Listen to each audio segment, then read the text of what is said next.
ಒಪ್ಪಿ sir. Sir, ಇಷ್ಟು ಸಿನಿಮಾದಲ್ಲಿ ತಲೆಗೆ ಹುಳ ಬಿಡ್ತಾ ಇದ್ರ ನೀವು, ಈ ಸಿನಿಮಾದಲ್ಲಿ ತಲೆಯಿಂದ ಹುಳ ತೆಗಿತಾ ಇದ್ದೀರಾ. ಸೊ ಎಷ್ಟು ಸಾರಿ ನೋಡಿದ್ರೆ ನಮಗೆ ಆ ತಲೆಯಿಂದ ಹುಳ ಹೊರಗೆ ಬರುತ್ತೆ? ಅದು ನಿಮ್ ಕೆಪಾಸಿಟಿ ಎಷ್ಟು ಹುಳ ಇದೆ ಅನ್ನೋದ್ರ ಮೇಲೆ ಡಿಪೆಂಡ್ ಆಗುತ್ತೆ. ನಿಮ್ಮಲ್ಲಿ 10 ಹುಳ ಇದ್ರೆ 10 ಸತಿ ನೋಡ್ಬೇಕು.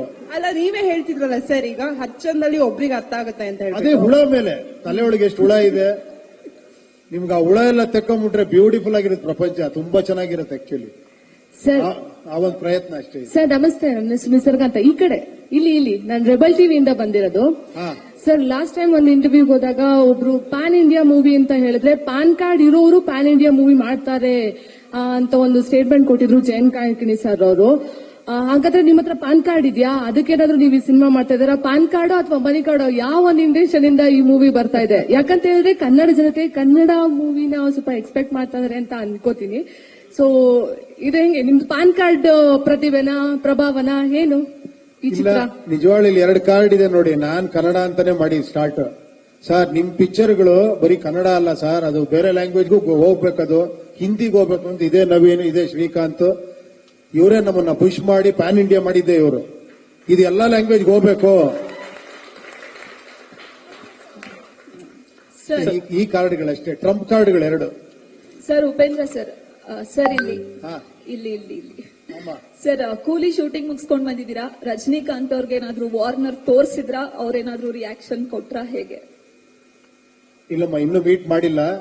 ಲಾಸ್ಟ್ ಟೈಮ್ ಆದಾಗ ಇನ್ನೂ ಬಿಟ್ಟಿರ್ಲಿಲ್ಲ. ಇದು ಇನ್ನೊಂದು ಶೆಡ್ಯೂಲ್ ಇದೆ, ಟ್ರೈ ಮಾಡ್ತೀನಿ ತೋರ್ಸೋದಕ್ಕೆ ಅವ್ರಿಗೆ. ಸರ್ ಇಲ್ಲಿ ಸುಜಯ್ ಅಂತ ಸರ್. ಈಗ ಆಲ್ಮೋಸ್ಟ್ 9 ಇಯರ್ಸ್ ಆದ್ಮೇಲೆ ಡೈರೆಕ್ಟ್ ಮಾಡ್ತಾ ಇದ್ದೀರಾ. ಸೊ ಆಸ್ ಅ ಡೈರೆಕ್ಟರ್ ಆಗಿ ನಿಮ್ಮಲ್ಲಿ ಯಾವ ರೀತಿ ಬದಲಾವಣೆಗಳಾಗಿದೆ ಸರ್ ಈ ಸಿನಿಮಾ ಡೈರೆಕ್ಟ್ ಮಾಡುವಾಗ?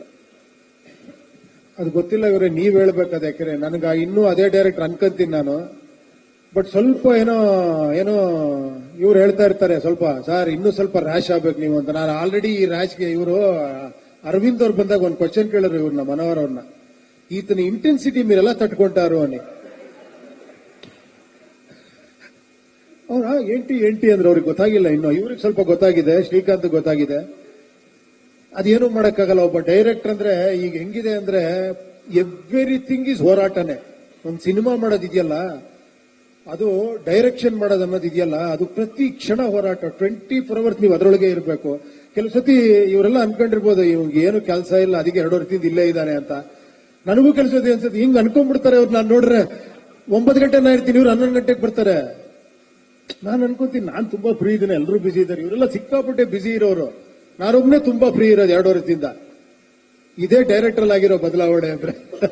ಸರ್, ತುಂಬಾ ವರ್ಷಗಳ ಹಿಂದೆ ಅಂದ್ರೆ ಮಂಡ್ಯದಲ್ಲಿ ಒಂದು ಪತ್ರಿಕಾಗೋಷ್ಠಿ ನಡೀತಾ ಇರುತ್ತೆ. ಅಲ್ಲಿ ಕಾಲರ್ ಎತ್ಕೊಂಡು ಒಂದು ಮಾತು ಹೇಳ್ತಾರೆ, ಈ ಡೈರೆಕ್ಟರ್ ಗ್ಲಾಮರ್ ಯಾವತ್ತೂ ಕಮ್ಮಿ ಆಗಲ್ಲ ಅಂತ. ಈ ಕಂಟೆಂಟ್ ಬಿಟ್ಟ ನಂತರದಲ್ಲಿ ಸಿಕ್ಕಾಪಟ್ಟೆ ವೈರಲ್ ಆಯ್ತು ಅದು ವಿಡಿಯೋ. ಸೊ ಜೊತೆಗೆ ಇವತ್ತು ಬೇರೆ ಇಂಡಸ್ಟ್ರಿಯಿಂದ ಈಗ ಲೋಕೇಶ್ ಕನಗರಾಜು ಒಂದಷ್ಟು ಬರ್ಕೊಂಡಿದ್ದಾರೆ ಟ್ವಿಟರ್ ನಲ್ಲಿ, ಅಂದ್ರೆ ಹೊಗಳಿಕೆ. ಅಂದ್ರೆ ಇವತ್ತು ಕಾಂಪಿಟೇಷನ್ ಡೈರೆಕ್ಟರ್ಗಳು ನಿಮ್ ಸಿನಿಮಾಗಾಗಿ ಡೈರೆಕ್ಷನ್ ಕಾಯ್ತಾ ಇರ್ತಾರೆ. ಸೊ ಆ ಜವಾಬ್ದಾರಿನ ಯಾವ ರೀತಿ ಮೇಂಟೈನ್ ಮಾಡ್ತಾರೆ? ಭಾರ ಅನ್ಸುತ್ತೆ ಹೇಗೆ ಅಂತ ಇವತ್ತಿನ ಡೈರೆಕ್ಟರ್ಸ್ ಜೊತೆ ಕಾಂಪೀಟ್ ಮಾಡುವಂತದ್ದು ಟೆಕ್ನಾಲಜಿ ವಿಚಾರದಲ್ಲಿ? ಇಲ್ಲ, ನಿಜ ಹೇಳ್ಬೇಕಾದ್ರೆ ಈ ಡೈರೆಕ್ಟರ್ ಉಳಿಸಿರೋದು ನೀವುಗಳೇ. ನಿಜವಾಗ್ಲು ಪ್ರೆಸ್ ಅವರು, ಫ್ಯಾನ್ಸ್, ಪ್ರೇಕ್ಷಕರು. ಇವತ್ತಿಗೂ ಒಂದು ಡೈರೆಕ್ಷನ್ ಮಾಡ್ತೀನಿ ಅಂದ್ರೆ ಆ ಕೊಡೋ ಒಂದು ಉತ್ಸಾಹ ಇದೆಯಲ್ಲ, ನನ್ನ ತಲೆ ಎಲ್ಲ ಗಿರ್ರಂತ ಇರೋ ಬರೋ ಲೈಟ್ಸ್ ಎಲ್ಲ ಓಪನ್ ಆಗ್ಬಿಡುತ್ತೆ ನನಗೆ. ಸೊ ಅದೇ ಕಾರಣ ಅಷ್ಟೇ, ಏನಾರ ಮಾಡಬೇಕು ಅಂತ. ಬಟ್ ಸಿನಿಮಾ ಸಿಕ್ಕಾಪಟ್ಟೆ ಸರ್ಪ್ರೈಸ್ ಇರುತ್ತೆ, ಜ್ಞಾಪಕ ಇಟ್ಕೊಳ್ಳಿ. ಅಲ್ಲಿ ಸ್ವಲ್ಪ ತಲೆ ಕೆಡಿಸ್ಕೊಬೇಕಾಗತ್ತೆ ನೀವು. ನನಗೆ ಆ ನಂಬಿಕೆ ಇದೆ, ಯಾಕಂದ್ರೆ ನನಗೆ ಆ ನಂಬಿಕೆ ಇಟ್ಟೆ ಸಿನಿಮಾ ಮಾಡಿರೋದು. ನಾನು ಯಾವತ್ತು ತುಂಬಾ ಜನ ನನ್ನ ಜೊತೆಲಿರೋರು ಹೇಳ್ತಾ ಇರ್ತಾರೆ, ಸರ್ ಅರ್ಥ ಆಗುತ್ತಾ ಇದು ಅಂತ.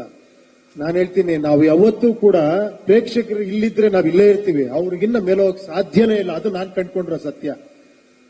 100% ಹೇಳ್ತೀನಿ. ನಾವು 10 ಅಂದ್ರೆ ಅವ್ರು 15 ಮೆಟ್ಲು ಮೇಲೆ ಇರ್ತಾರೆ. ಯಾಕಂದ್ರೆ ಇನ್ನೋಸೆಂಟ್ ಆಗಿ ನೋಡ್ತಾರೆ ಅವರು. ಅವ್ರು ಯಾವ ಬಯಾಸ್ ಇಟ್ಕೊಂಡು ಏನೋ ಕ್ಯಾಲ್ಕುಲೇಷನ್ ಇಟ್ಕೊಂಡು ನೋಡೋದಿಲ್ಲ. ಒಂದೇ ಒಂದು ಸಿಂಪಲ್ ಎಕ್ಸಾಂಪಲ್ ಹೇಳ್ತೀನಿ.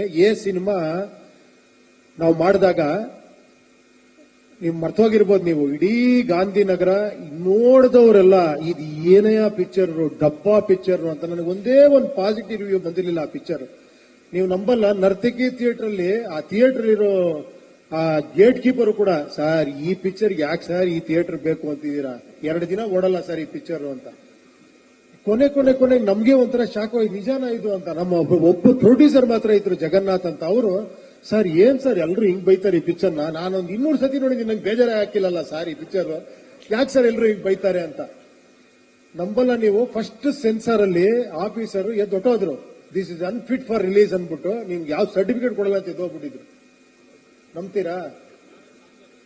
ಹೇಳಕ್ಕಾಗಲ್ಲ ನೋಡಿ. ಯಾರು ಇಷ್ಟಪಡಿದ್ರು, ಆ ಫೈನಾನ್ಷಿಯರೇ ಇಷ್ಟಪಟ್ಟಿಲ್ಲ ಪಿಕ್ಚರ್ನ. ದುಡ್ಡು ಕೊಟ್ಟವ್ರು ಯಾರೇ ದುಡ್ಡು ಕೊಟ್ಬಿಡಪ್ಪ ಪಾಪ ನೀವು ಪಿಕ್ಚರ್ ರಿಲೀಸ್ ಮಾಡ್ಕೋ. ಬಟ್ ಅದು ಮಿರಾಕಲ್ ಆಗೋಯ್ತು. ಅದು ಹೇಳಕ್ಕಾಗಲ್ಲ ನೋಡಿ. ಅದೇ ಹೇಳಿದ್ದು, ಅದು ಆಡಿಯನ್ಸ್ ಅಂತ. ಎಷ್ಟು ಕಾಂಪ್ಲಿಕೇಟೆಡ್ ಆಗಿದ್ರು, ಎಷ್ಟು ಚೆನ್ನಾಗಿ ರಿಸೀವ್ ಮಾಡ್ರು ಅಂದ್ರೆ ಆಮೇಲೆ ಎಲ್ಲರೂ ಚೆನ್ನಾಗಿದೆ ಅಂತಾರೆ, ಅದು ಬೇರೆ. ಬಟ್ ಆ ಕಾಂಪ್ಲಿಕೇಟೆಡ್ ಅರ್ಥ ಮಾಡ್ಕೊಂಡ್ರಲ್ಲ 25 ವರ್ಷದ ಹಿಂದೆ, ಎಷ್ಟು ಗ್ರೇಟ್ಸ್ ಇರ್ಬೋದು ಅಲ್ವಾ? ನೀವುಗಳು ನಾನು ಹೇಳ್ತಿರೋದು ನಿಮ್ಗೆ, ಎಲ್ಲ ನೋಡ್ತಿರೋರ್ಗೆ. ಸೊ ಆ ನಂಬಿಕೆ ಇವತ್ತಿಗೂ ನನಗಿದೆ. ಎಷ್ಟು ನಾನು ಏನೇ ಮಾಡಿದ್ರು ಕೂಡ, ಬಟ್ ನಾನೇಂದ್ರೆ ಕಾಂಪ್ಲಿಕೇಟ್ ಮಾಡಕ್ಕೋಸ್ಕರ ಮಾಡಲ್ಲ. ಅದ್ರೊಳಗೆ ಏನೋ ಹೇಳ್ಬೇಕು ಅಂತ ಆಸೆ ಪಟ್ಟು ಮಾಡ್ತೀನಿ. ಅದು ಖಂಡಿತ ಅರ್ಥ ಆಗತ್ತೆ ಎಲ್ರಿಗೂ. ಆ ಒಂದು ನಂಬಿಕೆ ಇದೆ ಅಷ್ಟೇ ನನಗೆ. ಸರ್ ಇಲ್ಲಿ ಚಿತ್ತಾರದಿಂದ ನವೀನ್ ಮಾತಾಡ್ತಾ ಇದ್ದೀನಿ. ನೀವು ಹೇಳಿದ್ರಿ ಸಿನಿಮಾ ಹುಳ ಬಿಡಲ್ಲ, ಹುಳ ತೆಗೀತೆ ಅಂತ. ಬಟ್ ವಾರ್ನರ್ ಮೂಲಕ ಒಂದು ಡೈನೋಸರೇ ಬಿಟ್ಬಿಟ್ರಿ. ಯಾಕೆ? ಡೈನೋಸರ್? ಹೌದು, ಡೈನೋಸರ್ ಬಿಟ್ನಾ? ಹೌದು. ಹುಳದ ಆ ಕಡೆ ಅದಕ್ಕಿಂತ ದೊಡ್ಡದು. ವಾರ್ನರ್ ಡೈನೋಸರ್ ತರ ಇದೆಯಾ? ಹೌದು.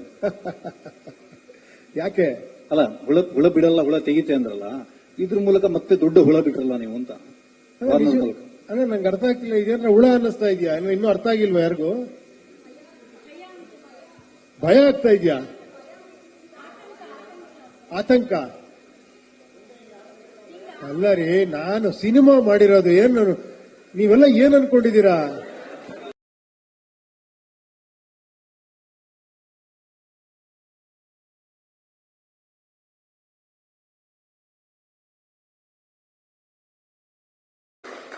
ಆಮೇಲೆ ಉಪಿ ಸರ್, ಈ ಸಿನಿಮಾದಲ್ಲಿ ಗಂಡು ಹೆಣ್ಣು ಎರಡೂ ಆಗಿರ್ತೀರಾ ನೀವು?